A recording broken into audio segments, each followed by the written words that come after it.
So picture this. You finally do the highly responsible thing, right?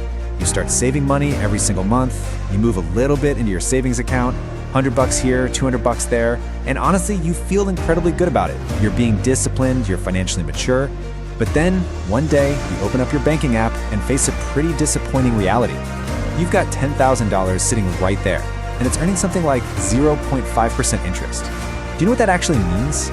It means after an entire year of leaving your hard-earned money locked away, you've made a grand total of $50. Literally, just $50. Meanwhile, you keep hearing everyone around you talking about investing, index funds, and compound growth. You kind of can't help but wonder, wait, am I doing this wrong? Welcome to today's Explainer. I am absolutely thrilled to guide you through this topic. First off, if you have money sitting in savings right now, I want to validate that discipline. Saving money is incredibly good, and it's an absolutely essential first step. But the hard truth we're unpacking today is that saving alone rarely builds real wealth. So many people get stuck exactly here. They know saving is important, but they have zero idea how to actually transition from being a saver to an investor without feeling like they're risking their entire financial security. So we're going to break down the exact step-by-step path to turn saving into investing. Okay, let's dive right in. Here is our roadmap for the explainer today. 1. The trap of saving alone. 2. The magic of compounding. 3. The psychological investing block. 4. 5 steps to invest. And 5. Surviving market crashes. Part 1. The trap of saving alone. We're starting with a concept that might sound a little controversial at first, but it is a fundamental truth of personal finance. Saving money alone will almost never make you wealthy. See, your money actually has 2 entirely different jobs. Savings, well, they're there to protect your money. That's stage 1. But investments are there to grow your money. Saving is super important for sure, but it is not the final goal. You just can't expect a tool designed strictly for protection to do the heavy lifting of long-term growth. Which brings us to part 2, the magic of compounding. To really drive this point home, you need to look at the actual math of wealth to prove exactly why investing is an absolute necessity for your financial health. Let's say you keep that same $10,000 parked in a typical savings account, maybe earning a slightly better 1% interest. After 1 year, you have $10,100. Okay, not terrible, but play that out over 20 years. 20 years of savings at 1% interest only grows your money to a stagnant $12,200. It barely moves. But let's see how this builds when we introduce investing. Historically, the S&P 500 stock market has returned about 10% per year on average over long periods. If that exact same $10,000 earned 10% annually thanks to the magic of compounding over 20 years, you wouldn't have $12,000. You would have roughly $67,000. Same starting money, completely different outcome. The biggest wealth gap out there isn't usually between people who save and people who spend, it's between people who save and people who invest. All right, part 3, the psychological investing block. Now you might be wondering, if the math is that obvious, why doesn't everyone just invest? Well, we have to address the emotional elephant in the room. The roadblock isn't the math, it's our psychology. We have this massive internal conflict going on. On one hand, saving feels perfectly safe. When your money sits in a bank, you can clearly see it. It never fluctuates, and it certainly doesn't drop 5% on a random Tuesday afternoon. But investing feels inherently risky. Investments move. Sometimes they go up, sometimes they go down. And that emotional volatility totally scares people away. It's perfectly fair to think, hey, I don't want to lose my hard-earned savings. That anxiety is exactly why the transition from saving to investing has to happen in calculated stages, rather than all at once. So, moving to part 4, the 5 steps to invest. It's time to lower that barrier. We are going to conquer that psychological block right now with a highly practical action plan. Here are the 5 foolproof steps that will take you from financial paralysis to calculated, confident growth. 1. Emergency fund. 2. Separate mentally. 3. Start small.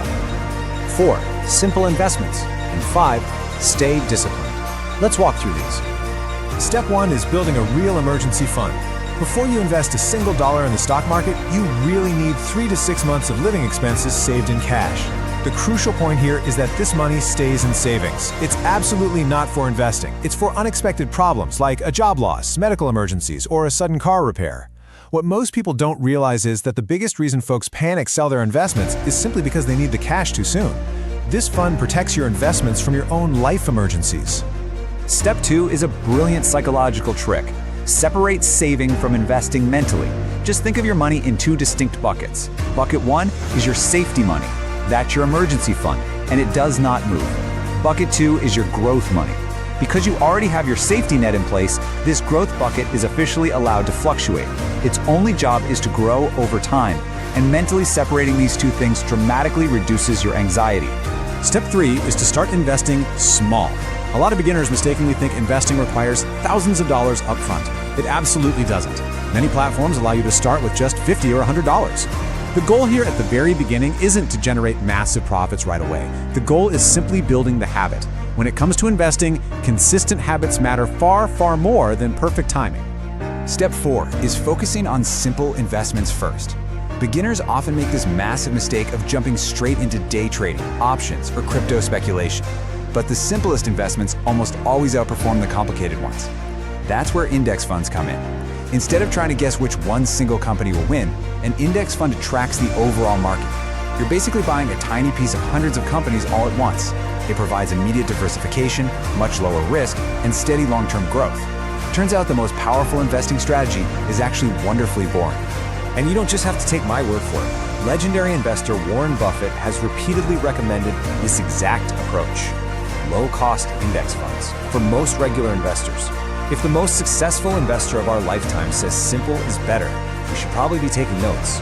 Now, let's look at step 5, staying disciplined. Imagine you consistently invest just $300 a month, and the market averages an 8% return.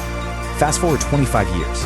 You only contributed $90,000 out of your own pocket over that entire time, but the investment growth alone is nearly $195,000. That brings your total value to roughly $285,000. That is the jaw-dropping power of compounding working right in your favor. And finally, part 5, surviving the market crashes.